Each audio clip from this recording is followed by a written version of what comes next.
Hey guys, are you wondering how you can improve your SAT reading score as quickly as possible before the next SAT? If so, we're going to talk about that today. Before we get started, I recommend everybody go to our website, SupertutorTV.com/subscribe, and subscribe to our mailing list. That's where we will tell you about everything that SupertutorTV has going on. If you are taking the SAT next year and maybe not super soon, we also are working on the best SAT prep course ever, which is not finished yet, but we're working on trying to release it before the fall of 2018 or during the fall of 2018. So we will keep you posted if you join our mailing list. And you can also, while you're there, check out the best ACT prep course ever if you're prepping for the ACT. It's over 50 hours of videos that help you prepare for the ACT. It's all the secrets that I share with my private students, all in one place. So I recommend that you check it out. And subscribe to our YouTube channel. You do that by clicking subscribe below this video.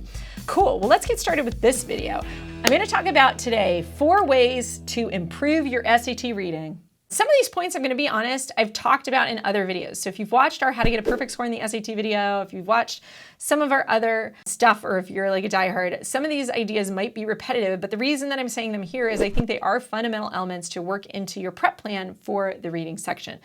The other thing that I'm going to say is in this video, I'm going to focus on sort of overview kind of strategies for how to work on things, as opposed to how to attack particular types of questions. We have another SAT reading video, which is about how to attack particular types of questions. If that's what you're looking for, I recommend that you mosey on over and check out that video as well.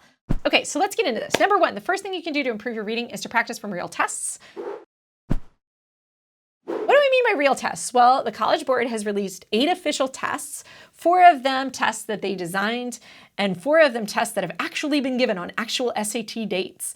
You can get them in book form, and we will put a link on our Amazon page. We have an Amazon page. If you guys are ever buying books for the SAT or ACT and want to support our channel, we get a small, tiny piece of the pie, and I will put links to this book, the official SAT prep guide, there, and you can go check that out. It has 8 real tests. The advantage of getting it in book form is that it's all printed out for you. Now, if you don't want to get the book, you can also go to our website, SupertutorTV.com/resources, and on our website, we have all 8 practice tests there. So you can go to that page on our website and download all of those 8 practice tests. We have a 9th practice test as well that we found online that was uploaded by the state of Maine randomly that we also have put there. Then there's also a couple of practice PSATs that the College Board has released officially that you can download in PDF form. So all in all, that's like 10, 11 tests or so that you can get your hands on. Now, if you have friends who've taken an SAT in October, in March, or in May, they also may have ordered something called the question and answer service. And what that means is that the College Board sends you like a little booklet of your actual test. So if you have friends or you have a sibling or something who has one of those lying around from last year, you might be able to use that. But bottom line is you want to practice with as many real tests as you can. I know some people are going to say, what about Khan Academy? Khan Academy is pretty good, but it can be a little bit rough if you don't have a tutor to guide you through it, because some of the questions are a little bit dodgy and they're not as well written as the tests. So I always trust the tests over Khan Academy. Khan Academy is not terrible. If you have a tutor who's very well trained and can tell you what's right and can tell you what's wrong, Khan Academy can be useful, but you might end up hitting your head against the wall a little bit with Khan Academy because you find it confusing why they put what answers they put. So that aside, let's get on to number 2. Number 2 is always review your work. So I always want you to take practice tests and then go over your answers. There is an explanations packet available for all of the 8 release tests that are out there that aren't the question and answer service. The question and answer service does not have explanations, but the ones, those 8 that I'm talking about, 1 through 8, do have explanations. I will warn you that those explanations kind of are crappy sometimes and frustrating, because sometimes they're written by the test makers. So they say, oh, the answer is this because there's evidence here. But you might scratch your head and go, but D sounds pretty good too. Why is D wrong? So they don't answer all of your questions necessarily. They don't anticipate all of the things that you might scratch your head about or have trouble with. And it isn't as good as, I think, like a face-to-face explanation from somebody who really understands it, but it's better than nothing. So you can use that to go over it if you're self-prepping. But it's really important that you always review your work after you've taken those practice questions, that you review your work, you figure out what you did wrong, why you got it wrong, and how you can get it right the next time, and how you can work on that particular issue or be more aware of the problem that you're running into. Part of this process of going over your wrong answers is an exercise in humility.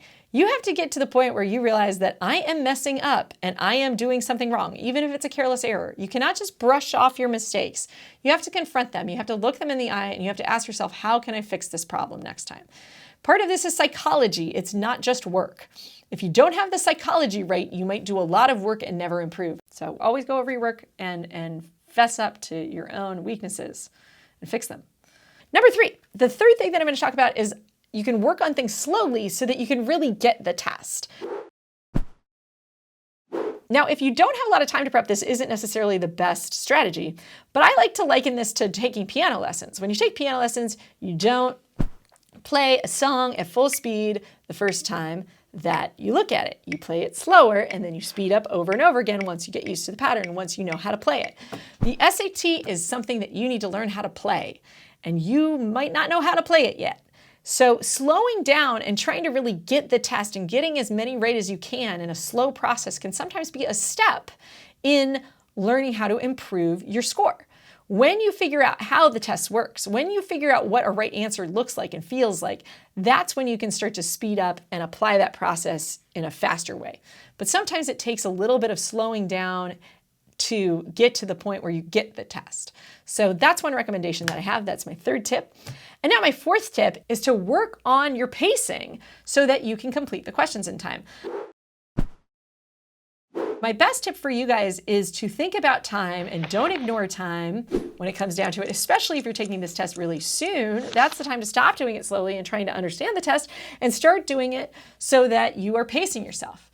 And there's lots of different ways to pace yourself, but the most important thing is that you're starting to gauge what are my habits in terms of timing and how am I spending my time on this test and where am I spending too much time and where am I not spending enough? So get out your stopwatch, start to analyze your own process and what you're doing and start to come up with a game plan of what might work for you. And I encourage you guys to experiment, mix it up, but I want you to have a strategy. You need to have a plan going into the SAT. How am I going to spend my time? What am I going to do if I get to a question that's really hard or I don't know what to do? What am I going to do about how much time I spend on that? You have to make decisions before you get into the testing room, or one question could eat all of your time and you could be ending up not finishing the test at all. And that would be bad.